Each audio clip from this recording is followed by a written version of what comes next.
2. Side 1. Test 3. You will hear a number of different recordings, and you will have to answer questions on what you hear.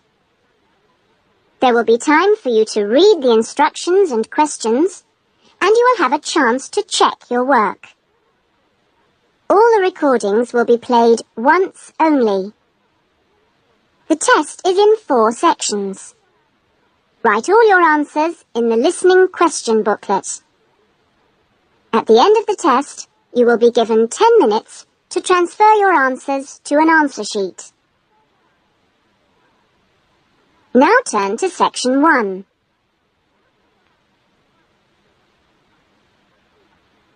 Section 1. You will hear someone being asked their opinion of a new television station. First, you have some time to look at questions 1 to 4.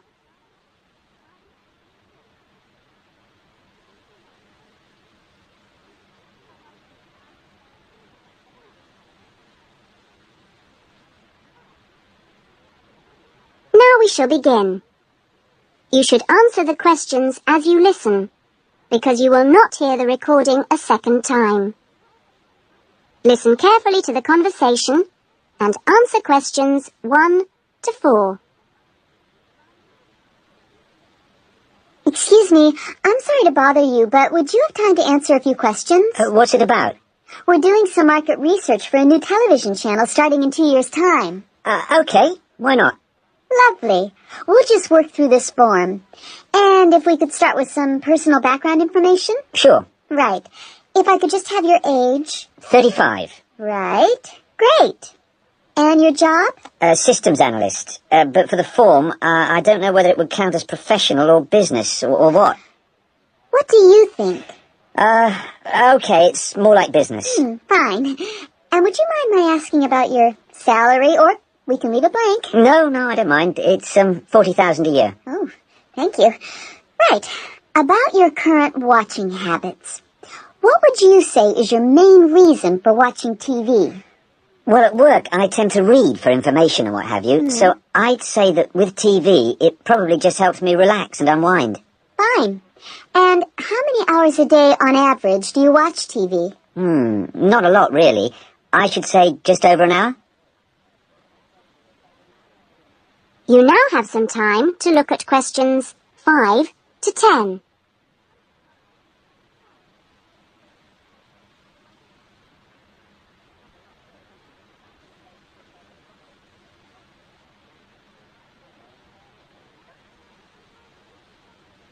Now listen carefully and answer questions 5 to 10.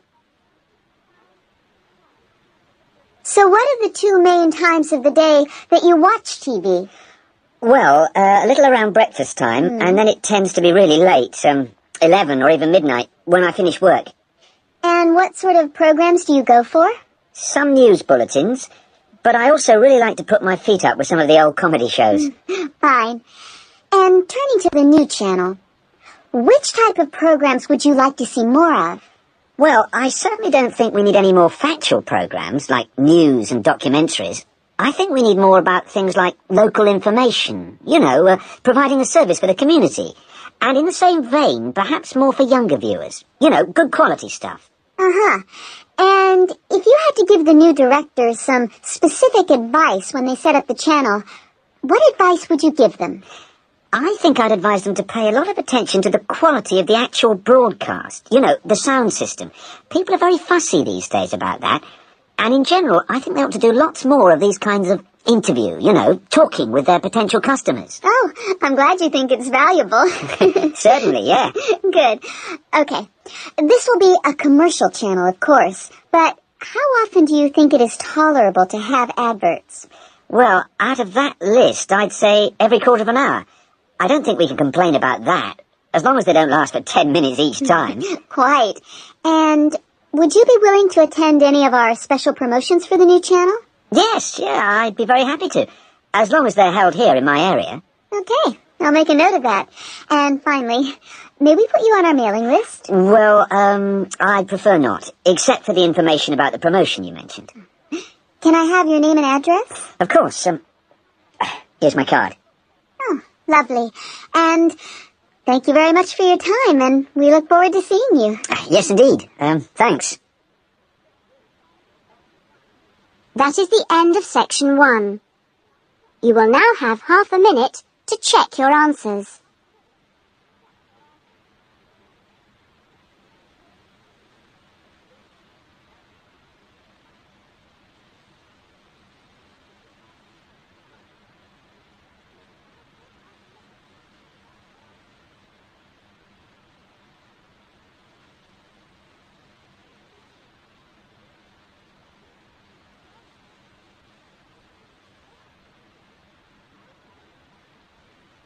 Now turn to section 2.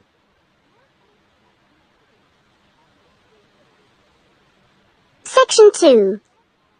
You will hear a student welfare officer talking to a small group of students just before the beginning of term.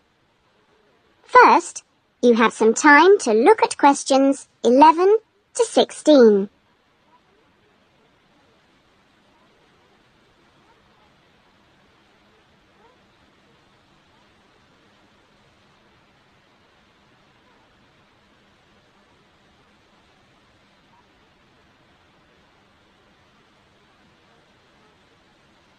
Now listen carefully to the talk and answer questions 11 to 16.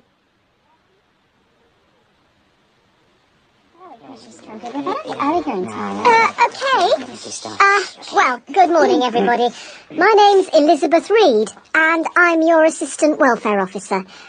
What I'd like to do now is tell you a little more about some of the social facilities available on the campus, and also to tell you something about what the town has to offer. As you probably know already, the Student Union Building is the main centre of social life here, as indeed it is in most British universities. The Union runs a weekly programme of events for all tastes. Oh, everything from discos to talks by guest speakers. Many of these events are fundraising activities for charities, which the Union takes very seriously. They manage the Students' Union paper shop, selling magazines and newspapers, as well as stationery, sweets and so on. Let me see. There's the ticket shop, where you can get some very good deals on, well, for example, coaches to London, or inexpensive charter flights. As cheap as you'll get anywhere, people say.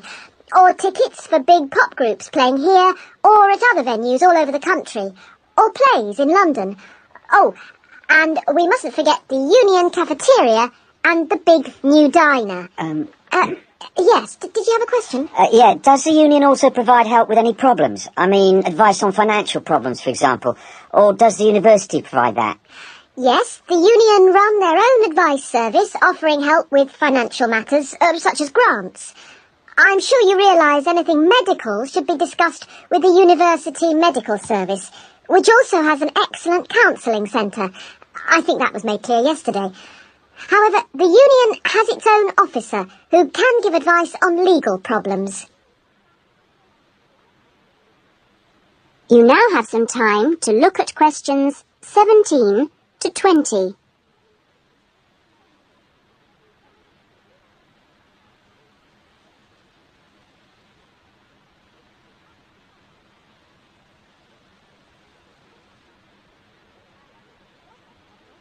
Now listen to the rest of the talk and answer questions 17 to 20.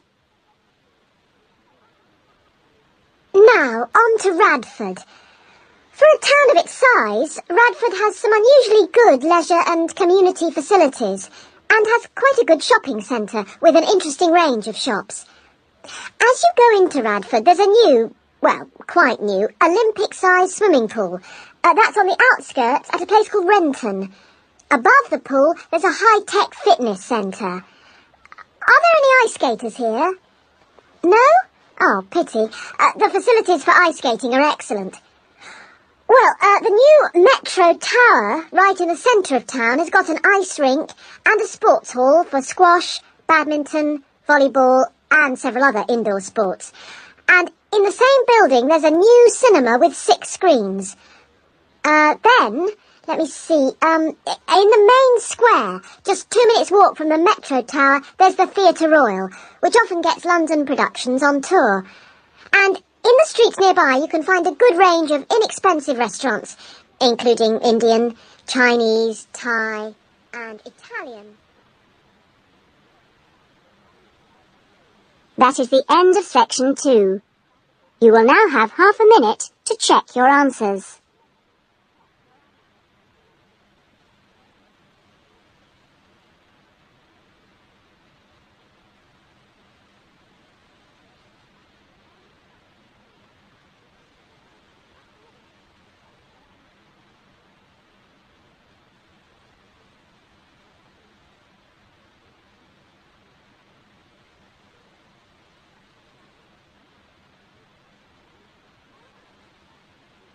Now turn to section 3.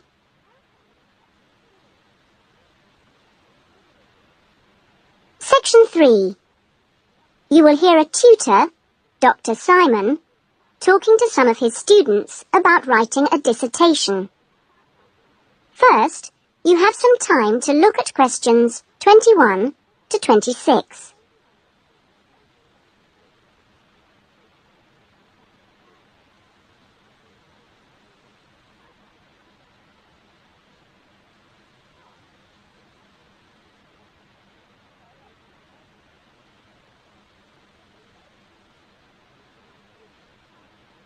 Now listen to the discussion and answer questions 21 to 26. Okay, welcome back to the new term. Hope you've had a good break and that you're looking forward to writing your dissertation. Now, what I'd like to do in this session is give you the opportunity to ask questions on writing the dissertation. Requirements, milestones, who to see when you need help. It's very informal. It may all be written on paper, but it's nice to get it confirmed. So, anything you'd like to ask? Dr. Simon, is there a fixed hand-in date yet? Right, I can confirm that that's the 21st of May, not the 20th, as we first stated. Okay? Jane. What about the word limit? Well, we try to be pretty flexible on this, but in broad terms, it's 18 to 20,000. And you can choose your topics, anything from years 2 and 3. Yes? I still haven't got any idea what I want to do it on. Who? Well, you should see your course tutor to agree on your final title, and you should also be aware that there's a special program running on research methods for anyone who wants some extra help on that. Can I just check on the deadlines for everything? Yes, sure. Look, let me write it on the board.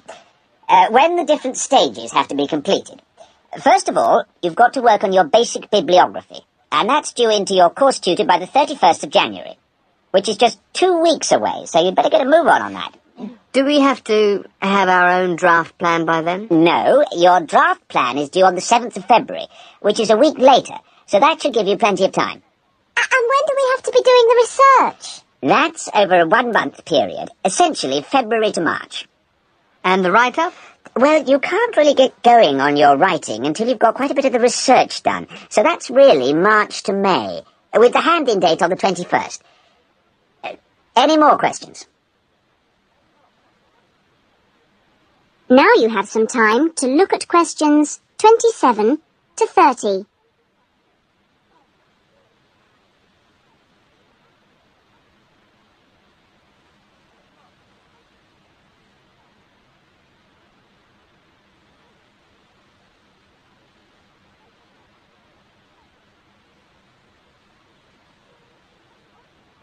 Now listen to the rest of the discussion and answer questions 27 to 30.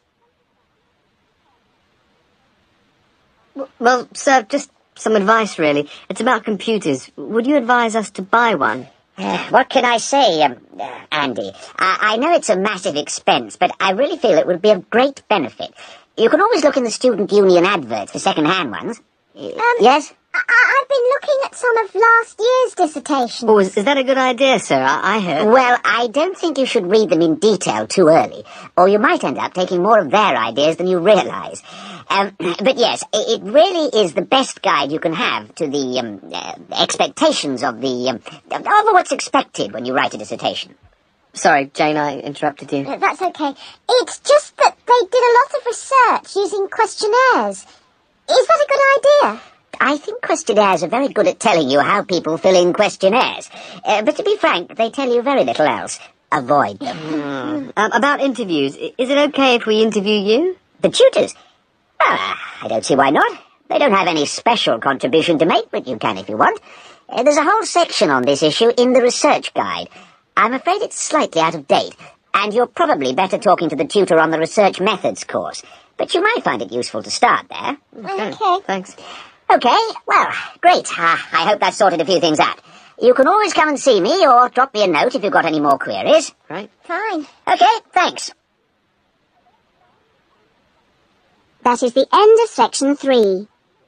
You will now have half a minute to check your answers.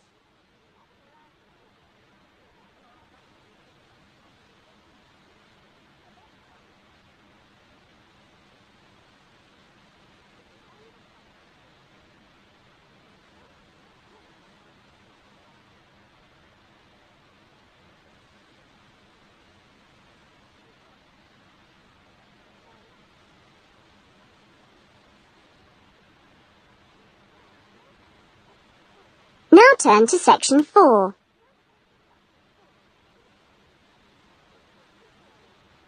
Section 4. You will hear a lecture about the lack of rainfall in Australia. First, you have some time to look at questions 31 to 40.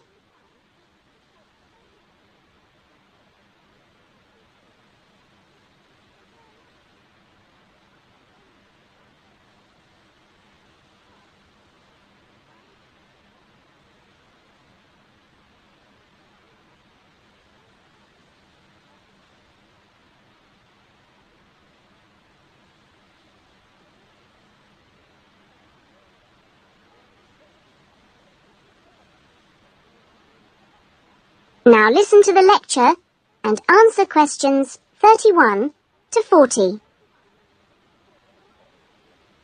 Good morning. This morning, we are continuing our look at Australia and its natural problems. Actually, dryness, or aridity, as it is generally called by geographers, is probably the most challenging of Australia's natural problems.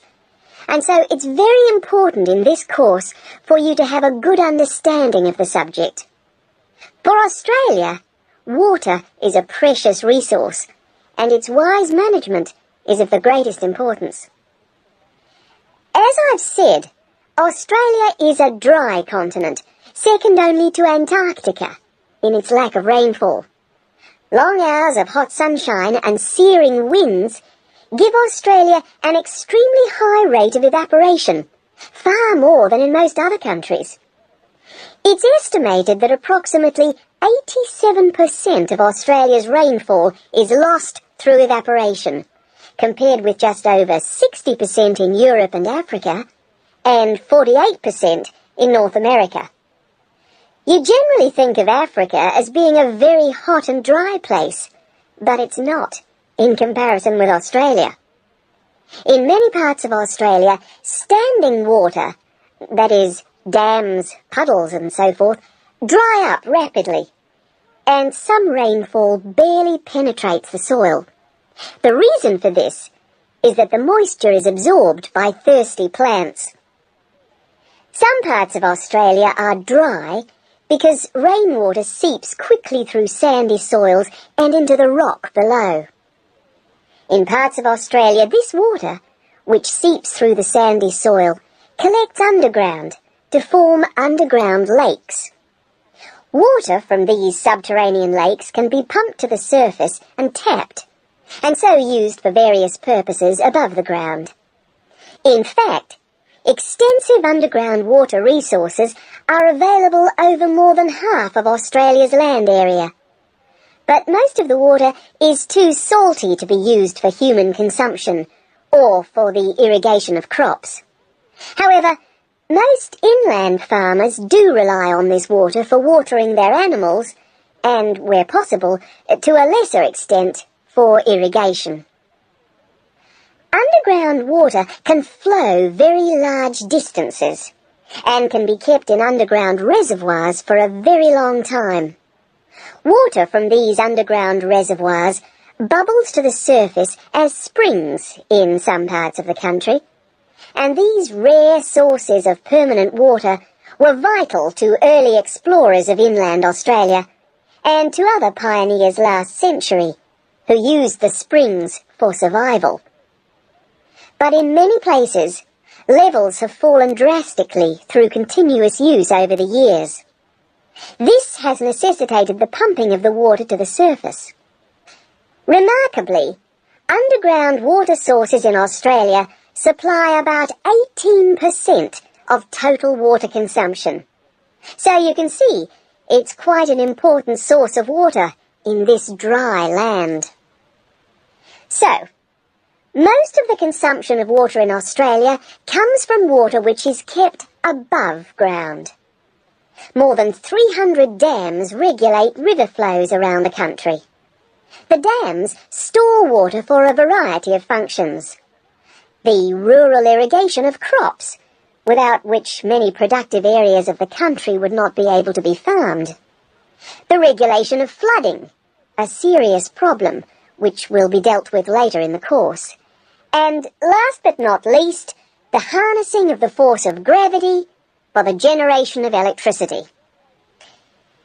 That is all we have time for this morning, but you'll be able to do further study on this important area in the library. I have a handout here with references on the subject, so if you're interested, please come up to the desk and take a copy. Next week's lecture is a case study of an outback farm, and it'll be going into detail about some of the problems we've discussed here. That is the end of section 4. You will now have half a minute to check your answers.